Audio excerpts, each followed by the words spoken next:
Coucou à tous, j'espère que vous allez bien. On se retrouve pour une nouvelle guidance autour du thème sentimental. Comme toujours, on va décortiquer les schémas qui vont se présenter, essayer d'expliquer aussi le pourquoi est-ce que ça coince, les obstacles que vous pouvez rencontrer, vous proposer d'autres angles de vue pour libérer en fait ce qui est pesant là-dedans, souvent basé sur des interprétations aussi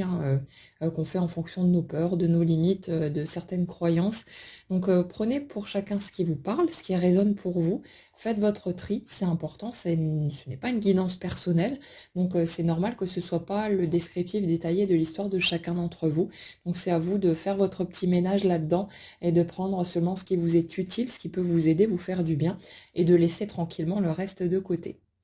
Alors aujourd'hui, on démarre dans la continuité finalement de cette histoire de repositionnement non seulement au niveau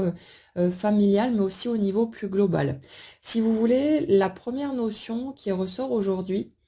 c'est celle de remettre papa et maman à leur place. Alors papa et maman, mais ça peut être d'autres figures d'autorité. Il y en a peut-être qui ont grandi avec des grands-parents, avec des oncles et des tantes, peu importe. Mais cette notion de figure d'autorité. Si vous voulez, dans l'énergie que je ressens là, j'ai quelqu'un qui, naturellement, comme je pense la totalité des enfants sur cette planète, euh, a considéré, a avancé avec cette idée que les parents avaient une pleine connaissance de la vie, de comment ça marche, de tout ce qui s'ensuit. Et dans cette énergie, on a cette perception que papa et maman détiennent forcément la vérité et que les croyances qui sont transmises, les idées, voilà, tout ce qui s'ensuit, est forcément juste et donc qu'on se doit de suivre ce mode d'emploi, ce guide, et qu'on n'a pas trop le choix, si vous voulez, que de faire avec. Et le truc, c'est que c'est comme si, même en devenant adulte, pendant en tout cas un certain temps, la personne que je ressens avait continué à croire que tout ce qui a été inculqué par papa et maman était vrai. Et ça veut dire aussi que tout ce qui a pu être source de dévalorisation personnelle, de tout ce qui a pu pointer, si vous voulez, des manques, des incapacités, peu importe, tout ce qui a pu être dénigré, même si l'intention n'était peut-être pas celle-ci, mais ça fait qu'on a quelqu'un qui a cheminé avec cette idée que tout ce qui avait été transmis était vrai, et tout ce qui avait été ressenti aussi était réel. Donc quand, je sais pas, on a pu avoir l'impression de déranger, d'être de trop, de pas être conforme à ce que papa ou maman attendait de nous, ce genre de choses, on a vraiment comme si tout ça avait laissé une empreinte très profonde et qu'on avait quelqu'un finalement qui s'était débattu pour essayer de trouver sa place, pour essayer de tisser des liens, de trouver un équilibre en fait dans sa vie, et particulièrement sa vie amoureuse, en partant de cette base qui était fausse. Parce que même si les intentions n'étaient pas négatives, que chacun fait de son mieux en fonction de là où il vient, hein, mais il y a quand même, dans l'énergie que je ressens, énormément de décalage entre ce que la personne est réellement et la façon dont elle a pu se percevoir, se ressentir jusque-là. On a vraiment quelqu'un, ouais, j'ai vraiment ce sentiment d'une personne qui a pu se considérer presque comme un fardeau, voire comme un boulet, avoir l'impression que si il ou elle était choisi par une autre personne, que c'était un sacré coup de bol, qu'il fallait surtout pas refuser l'occasion. Et c'est comme si la personne que je ressens dans ces relations amoureuses tout particulièrement avait toujours eu le sentiment que en gros c'était pas à elle de décider. C'est comme si ça avait même pas été jamais remis en question en fait. C'était comme une sorte d'évidence que ce sont les autres qui vont choisir. Et du coup, c'est comme si on avait l'impression de ne pas avoir de pouvoir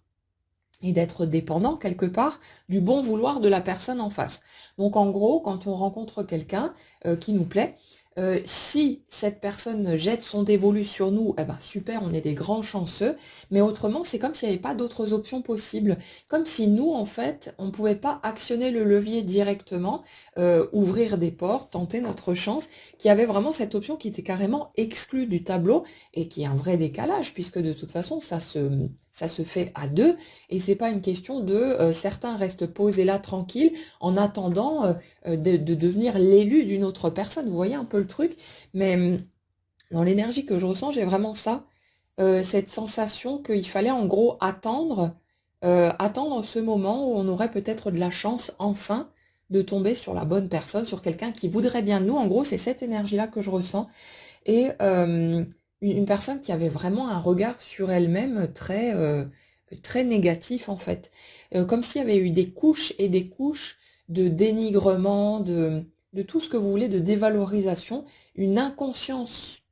presque totale de ses qualités, de tout ce qu'il peut y avoir de positif. Alors ça, bien sûr, c'est pas nécessairement venu uniquement de critiques extérieures. Ça peut être aussi parce que quand on est gosse, on a tendance naturellement à imiter les adultes qu'on voit autour de nous. Et si on a papa ou maman ou les deux, qui passent leur temps à se juger, à se rabaisser, à dire ah je suis tellement nulle, je suis tellement moche, machin et tout, ben forcément ça va teinter notre perception de la réalité et ça va faire que nous, ce qu'on va peut-être percevoir comme tout à fait bien ou positif ou peu importe, euh, c'est comme si d'un coup ça prenait une autre tournure et qu'on décalait notre système de valeur, notre système de perception pour le caler en fait sur celui de papa et maman. Et si vous voulez, quelle que soit la configuration, qui sera bien sûr différente pour chacun, mais on a vraiment cette notion d'un regard sur soi et sur la vie, sur les autres aussi, totalement déformé. Euh, j'ai vraiment une sorte de dualité dans ce que je perçois là, comme si la personne que je ressens avait par nature une tendance très optimiste. Je rebondis, j'avance, je relève les manches et puis je continue à cheminer, mais qu'en même temps, euh, il ou elle avait absorbé un regard extrêmement sombre en fait sur ce qu'on peut attendre de la vie, avec ce côté il y a de toute façon pas besoin d'espérer quoi que ce soit, parce que ce sera toujours des difficultés, toujours des épreuves, vraiment un regard très fataliste sur tout ce qui peut se présenter. Et ça fait que on a quelqu'un qui s'est battu en duel finalement pendant très longtemps avec la contradiction qui existait entre le message qu'on lui transmettait de l'extérieur, en gros la vie c'est de la merde, et ce qu'il ou elle pouvait percevoir ou pressentir quelque part de l'intérieur. C'est-à-dire plus ce côté, on a des portes de sortie, on a des solutions, on a des leviers à actionner. Je ressens vraiment quelqu'un qui a plus ou moins toujours eu conscience du fait qu'il y avait justement cette possibilité de créer sa vie, de prendre le pouvoir, de pouvoir faire en sorte d'aller vers ses rêves, vers ses souhaits, vers la concrétisation de ce qui lui tenait à cœur. Et du coup, c'est comme si pendant très longtemps, cette personne, bien qu'ayant cet état d'esprit optimiste et toujours cette sensation en arrière-plan qu'il y avait de quoi espérer, de quoi avancer, qu'il y aurait de toute façon des solutions, des clés à trouver, ben, c'est comme si de l'extérieur, on avait toujours plus ou moins torpillé cette personne dans ces croyances-là. Et ça fait que on a une vraie bataille qui se passe forcément sans colère ou quoi que ce soit, hein, simplement cette espèce de contradiction permanente où à chaque fois, par exemple, que vous allez être super positif, confiant, que vous allez semer ces graines-là, ou de l'autre côté, on va vous dire, mais non, mais arrête tes conneries, tu délires, c'est n'importe quoi, il n'y a rien à espérer, comme si les autres, quelque part, cherchaient à vous entraîner, en fait, dans leur négativité, dans leur côté je me complais finalement dans mon rôle de victime. Et on a ça dans l'énergie d'aujourd'hui. Alors bien sûr que ça concernera pas tout le monde, Dieu merci, mais il y a ce truc-là aujourd'hui, cette, ce contraste très, très marqué entre une énergie très positive, très lumineuse, très enthousiaste, et un entourage vraiment toxique, mais pas forcément de façon volontaire, hein. Je ne parle pas uniquement de personnes qui chercheraient à nuire délibérément, parce que la grande majorité du temps, c'est pas le cas en plus, mais le fait est que même avec les meilleures intentions du monde, même sans vouloir blesser, il y a énormément de gens qui font des dégâts, qui sont toxiques dans leur façon d'être, parce qu'ils ont une façon de penser totalement décalée, et que finalement ça les colle comme des sangsues. Donc c'est vrai que c'est très compliqué, et que c'est pas évident du tout pour un gamin d'arriver à transgresser ces notions qui sont dans lesquelles il baigne en fait en permanence pendant tant et tant d'années, et en fonction de son besoin d'amour, des manques qui peuvent être là, et de son désir donc de plaire à l'extérieur, à sa famille, à son entourage, eh bien, on va plus ou moins avoir tendance à essayer d'occulter son propre ressenti, à mettre du déni dessus pour tenter de suivre le mouvement des autres, parce qu'on veut être approuvé, parce qu'on veut qu'on soit fier de nous, on veut être reconnu, on a besoin de cette attention venant de l'extérieur, et le truc c'est qu'on se piège quelque part soi-même, parce qu'à ce moment-là, bien sûr, on n'a pas le recul nécessaire, on n'a pas la capacité de s'affirmer, de faire la part des choses, et surtout de comprendre que ce qui vient de l'extérieur n'est pas nécessairement une vérité absolue, une vérité universelle, et qu'on n'est pas obligé en fait d'y adhérer. On met beaucoup de temps, et le truc c'est que en grandissant dans le système dans lequel on grandit, on va absorber finalement tout naturellement les croyances de ceux qui nous entourent, et comme notre réalité extérieure, notre quotidien n'est que le reflet permanent de l'énergie qu'on porte, ça fait qu'on va voir apparaître dans ce quotidien ce qui va correspondre à cette énergie, donc cette énergie où il y a ce système de croyances erronées greffé dedans. Et ça fait que dehors, on va commencer à voir apparaître des circonstances douloureuses, des déceptions, des trahisons, des peu importe, selon ce qu'on aura appris, des situations de manque de respect, de dénigrement une fois de plus, toutes ces choses-là. Et on va avoir besoin, si vous voulez, de revivre ça un certain nombre de fois pour que la douleur, le ras-le-bol, la lassitude devienne suffisamment fort pour qu'on trouve cette impulsion, cet élan de dire stop,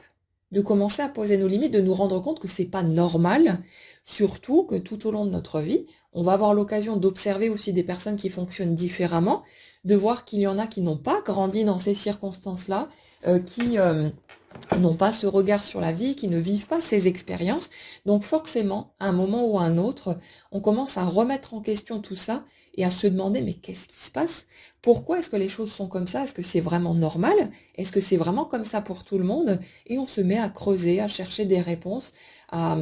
chercher des solutions aussi, à chercher une porte de sortie. Et les choses bougent de toute façon pour nous offrir ce qu'on réclame, que ce soit conscient ou non. Ça n'a aucune importance, mais le fait est que quand on souffre, on se met automatiquement à désirer de sortir de cette souffrance. Et la vie étant obligée de répondre à notre énergie, à ce qui émane de nous, elle va nous amener de quoi prendre conscience de ces contrastes, de la large palette en fait qui existe en matière de possibilités, pour que à un moment donné on ait ce déclic, qu'on soit percuté par cette vérité, qu'en fait ce qu'on vit n'est pas la seule expérience possible, n'est pas la seule option accessible pour nous, et donc qu'il y a d'autres voies qui peuvent être empruntées, et qu'il n'y a pas de raison en fait qu'on puisse pas trouver tout ça. Alors bien sûr je prends des raccourcis, je schématise parce que c'est vrai que sur l'échelle d'une vie on met du temps à franchir toutes ces étapes. On a souvent besoin de se prendre des claques à répétition avant de commencer à remettre en question tout ça, parce que pendant un temps on croit que c'est normal, on croit que c'est ça la vie, on arrive plutôt désabusé dans notre vie d'adulte en se disant mais merde, pourquoi est-ce qu'on m'a pas expliqué que ce serait comme ça aussi? Parce que bien souvent il y a cette espèce de déni, si vous voulez, on ressent dans l'ambiance, dans l'énergie des autres qui sont pas heureux, qui sont pas forcément épanouis, ce genre de choses, mais ils sont là à afficher parfois un beau sourire, à nous dire ah mais c'est tellement bien machin. On a parfois ce discours contraire aussi, des personnes qui vont bassiner leurs gosses avec à quel point la vie est merveilleuse, alors qu'en fait ils n'incarnent pas du tout ce truc-là. Donc les enfants ils sont pas stupides, hein, on le ressent, on le perçoit clairement, ce décalage, cette incohérence qu'il y a entre ce que la personne exprime et ce qu'elle dégage en fait au niveau de son énergie. Parfois la personne en face n'est pas consciente de ce truc-là, hein, ça arrive bien sûr, mais il y a quand même souvent cette espèce de mensonge global, et ça fait que quand on arrive dans notre vie d'adulte, si on est parti sur ces bases-là aussi, on va arriver totalement désabusé à ne pas comprendre ce qui se passe. Mais pourquoi est-ce que c'est comme ça alors qu'on m'avait dit que, ou alors que telle ou telle personne vivait les choses comme ceci ou comme cela? Est-ce qu'on m'a menti? Est-ce qu'on m'a raconté des bêtises? Et on commence à tout remettre en question comme ça, à fureter, chercher des réponses. Et puis bien sûr, pendant un temps, quand on va peut-être s'adresser aux autres pour essayer de parler de tout ça, on va avoir des personnes qui vont nous dire mais non, mais c'est pas vrai, machin et tout. Et encore une fois, cette éternelle boucle de je te dis ce que tu es censé penser et ressentir. Tu prends ou tu prends pas, tu te démerdes avec. Mais en gros, il y a cette sensation de ne pas avoir le pouvoir, d'être presque obligé de suivre les règles des autres jusqu'à ce qu'on soit capable d'en avoir tellement ras-le-bol finalement, de souffrir tellement de tout ça, que là, le fait, la possibilité de perdre l'attention, l'approbation des autres devient un moindre mal par rapport au fait de continuer à cheminer comme ça. Et c'est couillon, hein, mais souvent c'est quand on n'en peut plus qu'on met des changements en place, qu'on trouve cette force, cette énergie, comme quand on est au fond de la piscine et qu'on donne cette impulsion pour remonter. Et il y a quelque part qu'en touchant le fond bien souvent, qu'on va pouvoir donner ce coup de pied qui va nous faire remonter vers la surface et permettre des changements souvent très grands, parfois radicaux, pour pouvoir aller vers le genre de vie qu'on souhaite et qu'on mérite de toute façon. Euh, ouais, pour en revenir à l'énergie de la personne que je ressens là, il y a cette notion ouais, c'est à l'extérieur de me choisir. Donc moi, en gros, je dois être posée là, être aussi parfait ou parfaite que possible. On a ça aussi dans cette énergie, cette recherche de perfection pour être suffisamment à la hauteur, euh, pour espérer être choisi. Il y a ce truc-là dedans. Mais c'est comme, en fait, l'énergie que je ressens en arrière-plan, c'est l'énergie de la petite fille qui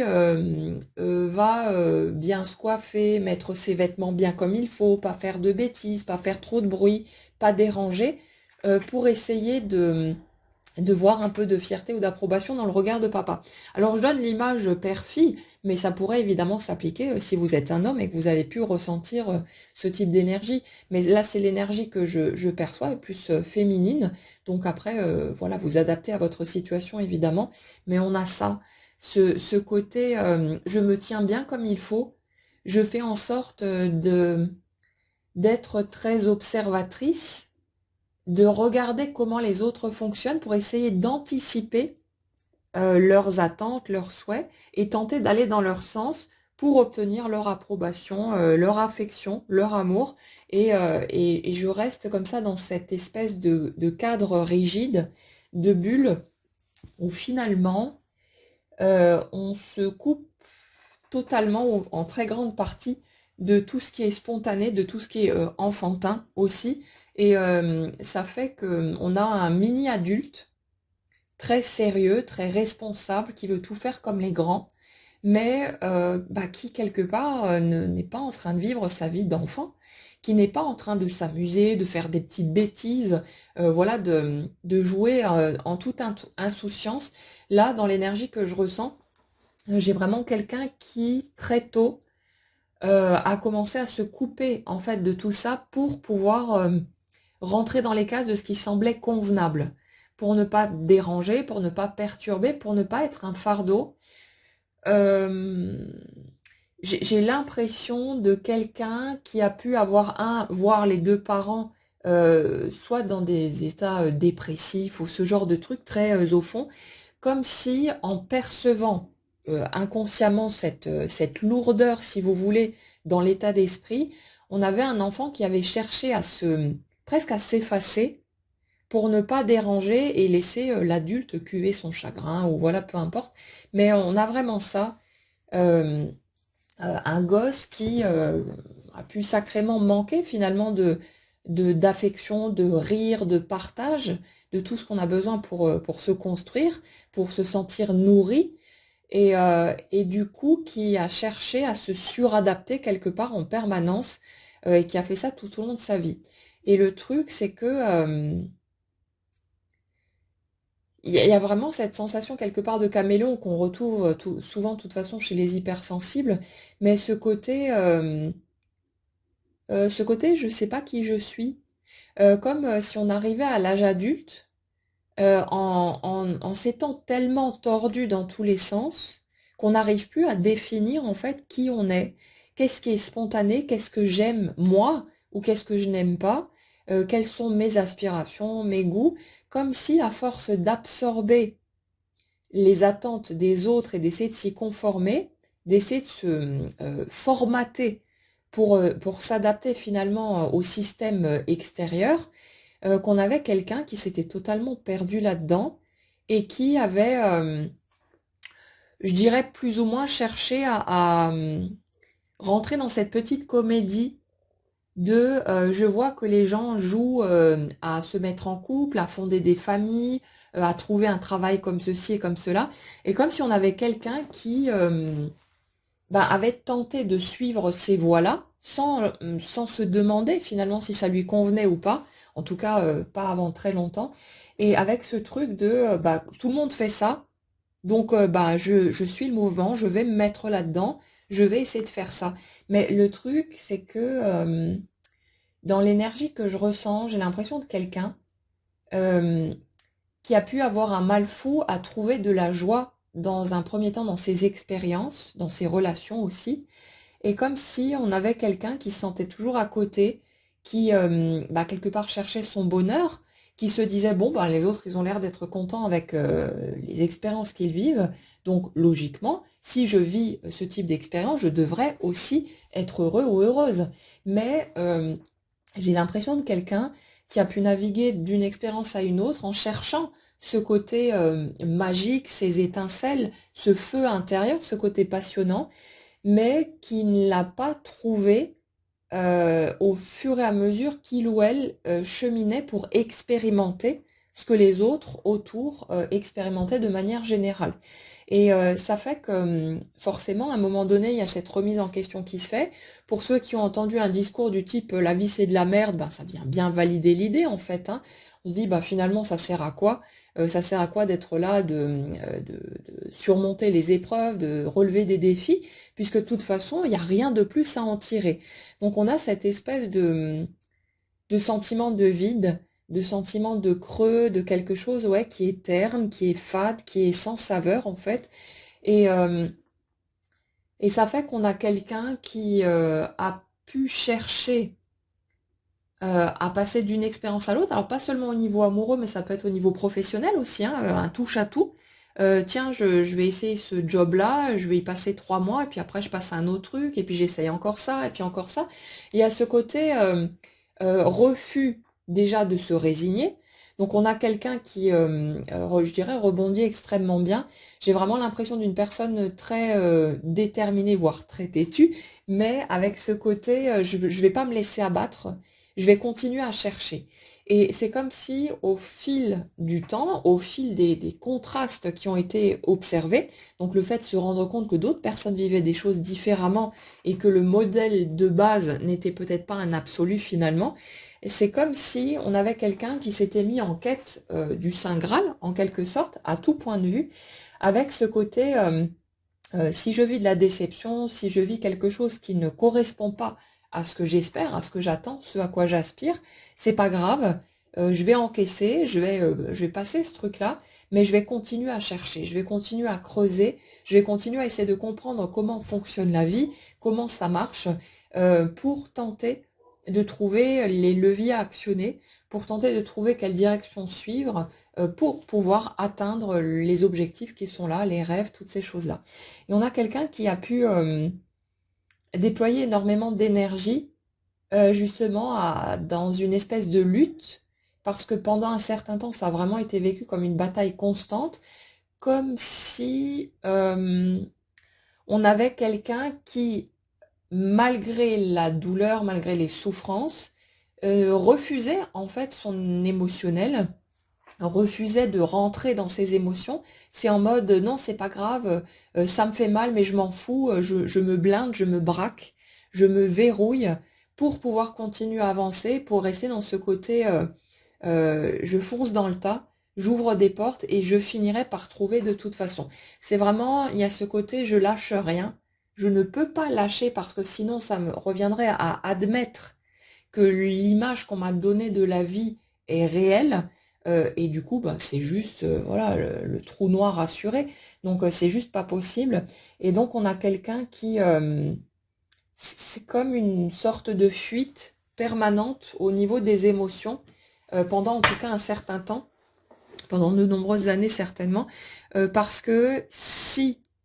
on accepte de laisser l'émotion traverser, ça donne cette sensation qu'on va se laisser engloutir, qu'on va être absorbé par ça. Et puis, ben, pour ceux qui ont eu des modèles pas très joyeux au niveau des parents ou de l'entourage, ben, forcément, on a l'impression que en voyant les autres baigner là-dedans et se complaire en fait dans leur souffrance, on peut avoir l'impression que si on laisse la tristesse, par exemple, nous attraper quand il y a quelque chose qui nous touche, bah, qu'on va se noyer dedans et rester bloqué en fait dans cette émotion-là. Et on a vraiment quelqu'un qui a eu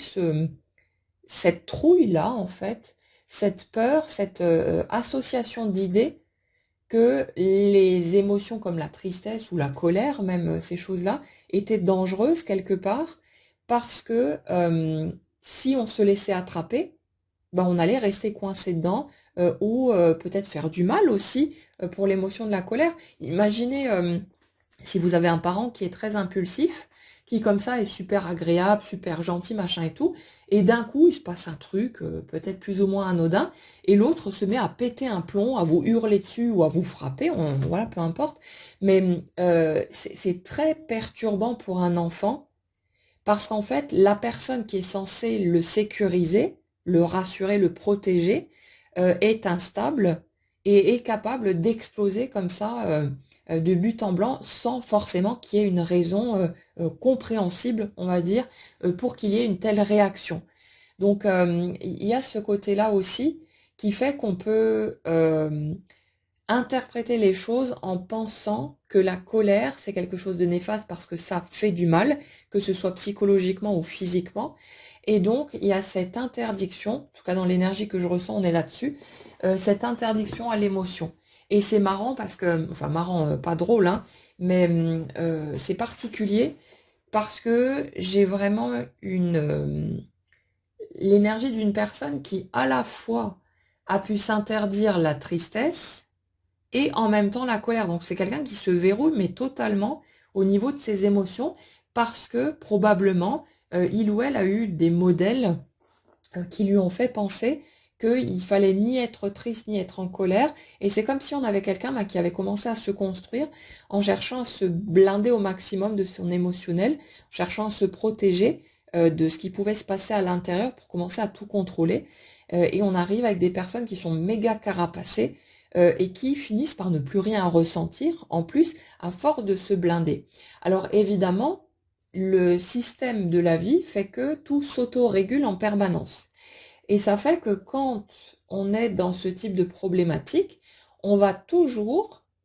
se retrouver exposé à des situations qui vont être là pour ranimer notre émotionnel, parce que cet émotionnel, c'est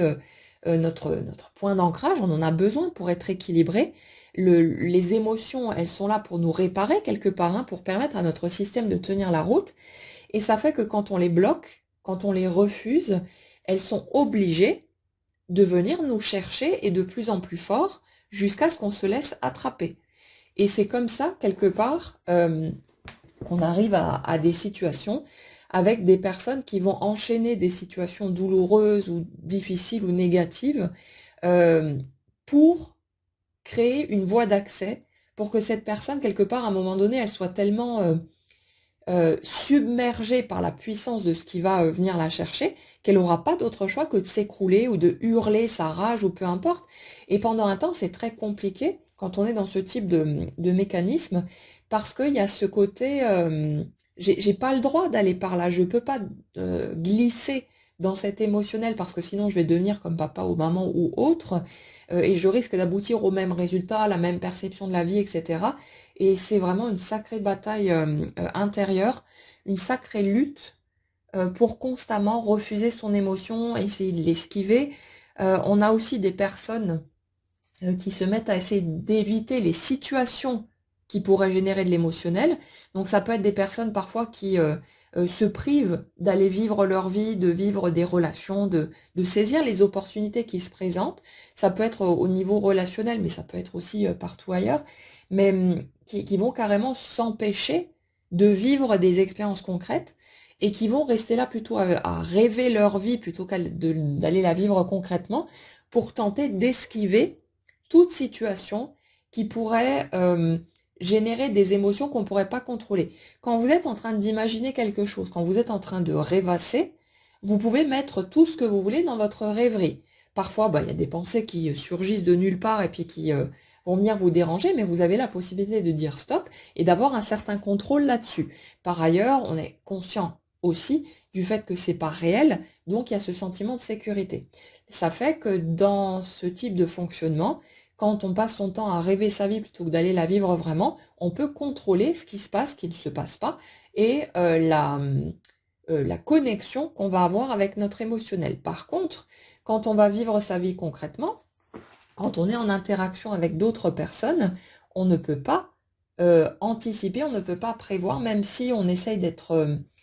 fin dans notre ressenti et de voir à qui on a affaire, qu'on essaye de tâtonner le terrain pour ne pas trop se mettre en danger, s'exposer. Le truc, c'est qu'on ne sait jamais qui on a en face de soi. Et puis, on est très vite attrapé aussi par nos espoirs, par nos souhaits, par tout ce qui peut se passer autour. Et ça fait qu'on va souvent occulter tout un tas d'éléments. Et le truc, c'est qu'on va se retrouver dans des situations qui vont venir actionner notre émotionnel, qui vont créer de la douleur ou de la colère, du ressentiment, des choses comme ça, pour nous permettre d'aller renouer avec ces parties-là. Mais comme nous, on a pu apprendre, en tout cas dans ce type de fonctionnement, que les émotions, c'est dangereux,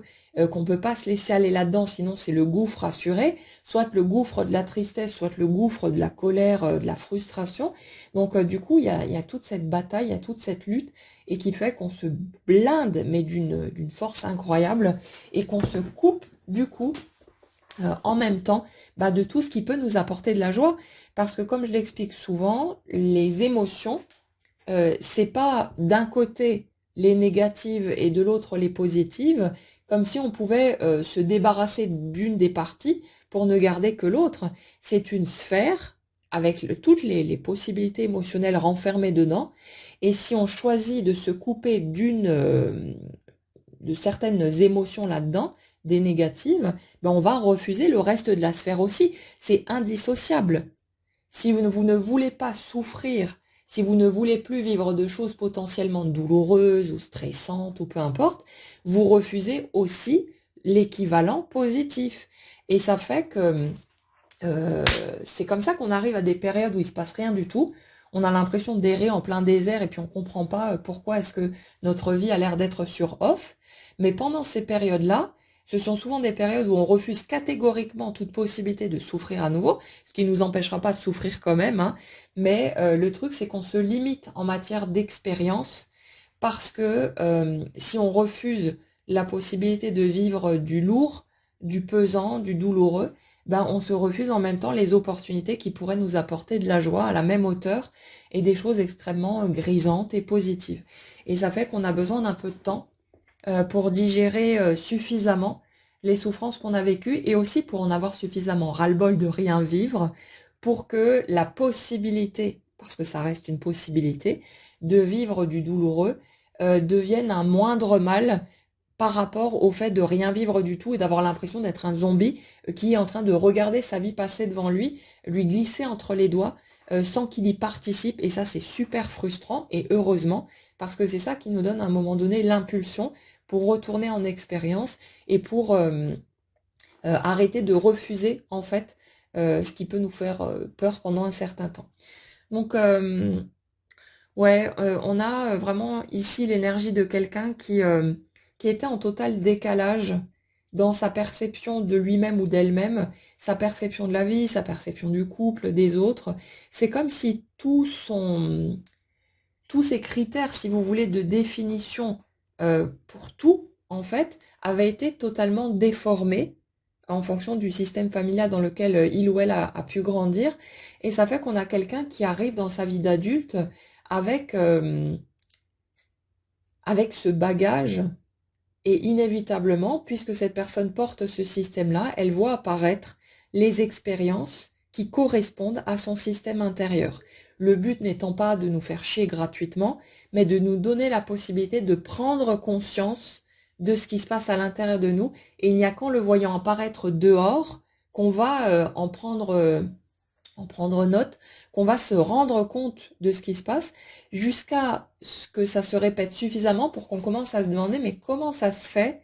que je vis tout le temps les mêmes situations alors que d'autres personnes vivent autre chose et que voilà, donc on va finir par se rendre compte qu'il y a quelque chose quand même qui part de nous. La question qu'on se pose souvent, c'est qu'est-ce qui cloche chez moi pour que j'en arrive tout le temps à vivre ce même type de situation. Et c'est là justement qu'on va commencer à gratter, à se remettre en question, à essayer de trouver les réponses à l'intérieur et de chercher ce lien en fait entre ce qui se passe dedans et ce qui se passe à l'extérieur. Et c'est un long chemin de compréhension, d'intégration, d'expérience aussi. Et c'est pas si évident que ça. Et dans le système de la personne que je ressens ici, il y a vraiment il y a comme eu une conviction, en fait, pendant très longtemps, que cette personne était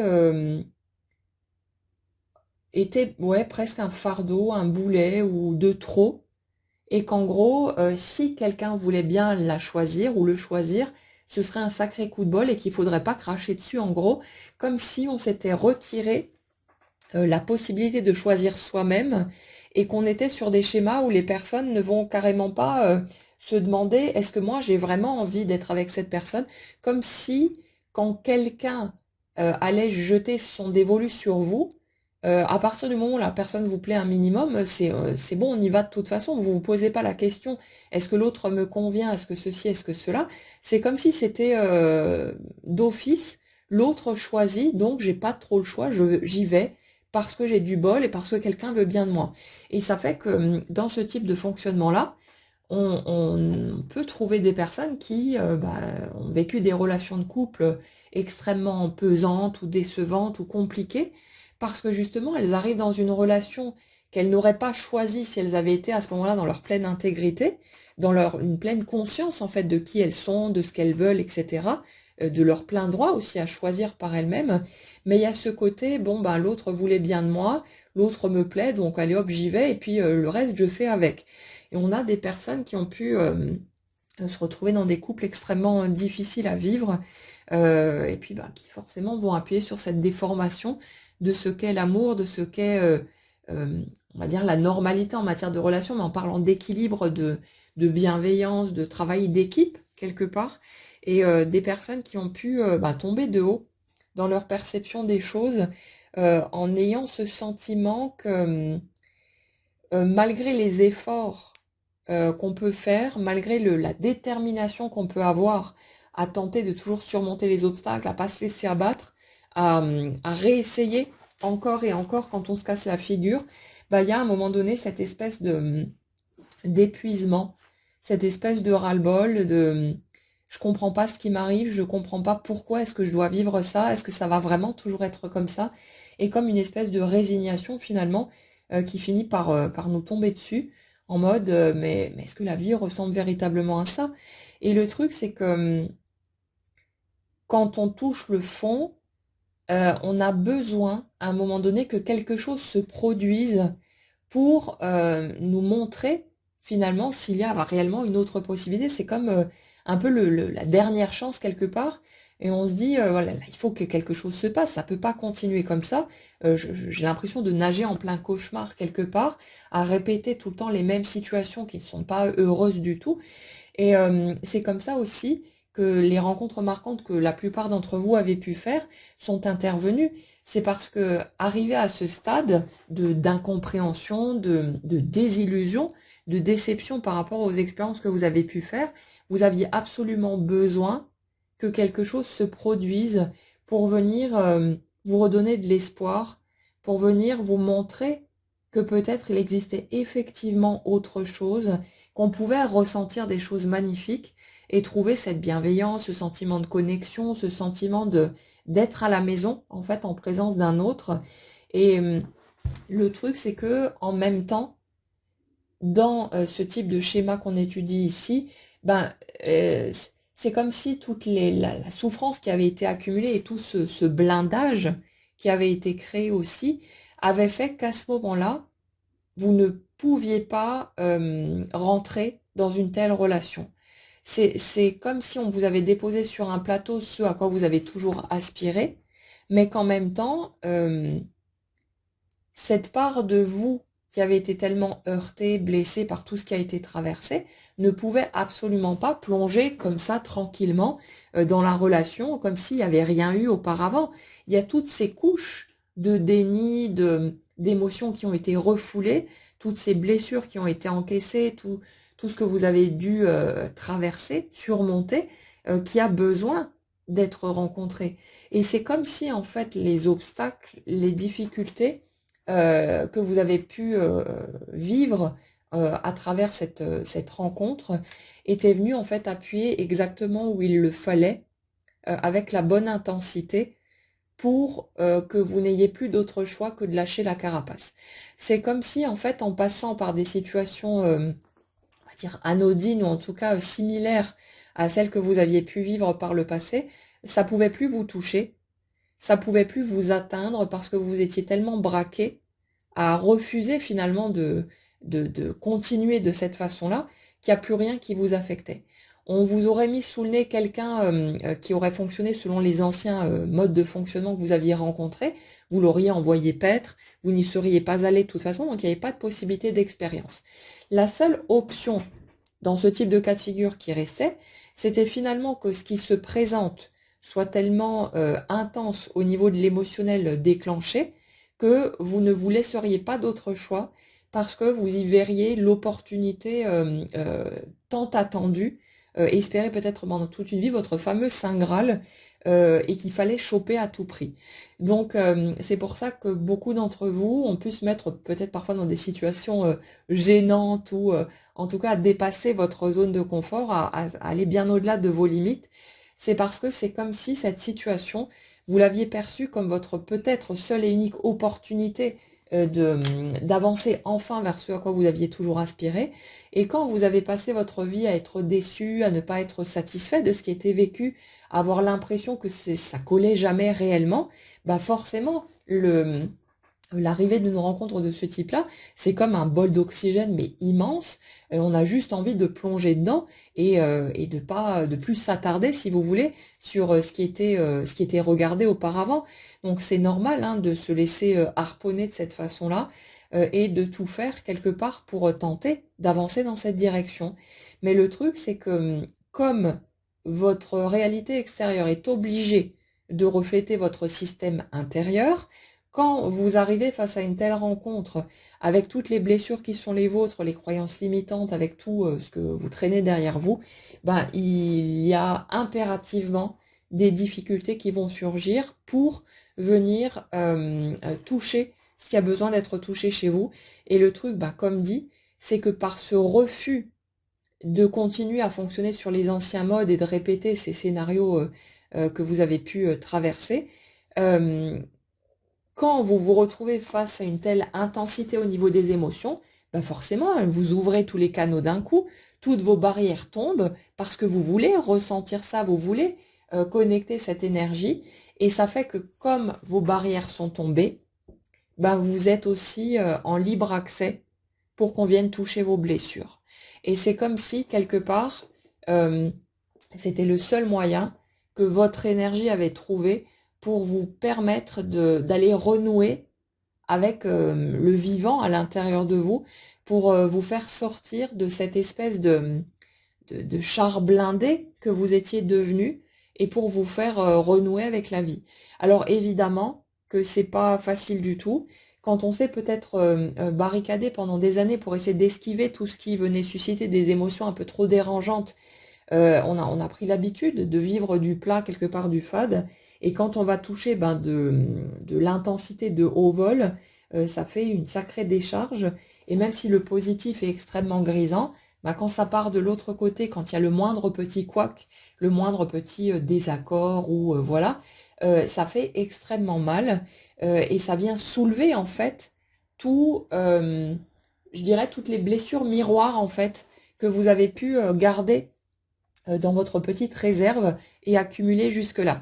Tout ce que vous vivez dans le présent fait de toute façon écho à tout ce que vous êtes et donc tout ce que vous traînez derrière vous. Et ça fait que quand vous avez une telle réserve de blessures refoulées, ben dès que quelqu'un va venir appuyer dessus, même bien sûr sans faire exprès, sans qu'il y ait aucune volonté, hein, mais dès que ça va faire un écho à quelque chose que vous avez déjà ressenti, déjà vécu et que vous avez mis dans un coin, ça va forcément résonner avec tout ça et ça va venir soulever tout ce tas de blessures qui a été oublié et qui a besoin d'être rencontré pour que vous arrêtiez enfin de fuir votre émotionnel. Donc là, ben, du coup, on a quelqu'un qui s'est pris une sacrée grosse tempête dans la tronche et qui a pu se sentir totalement dévasté aussi.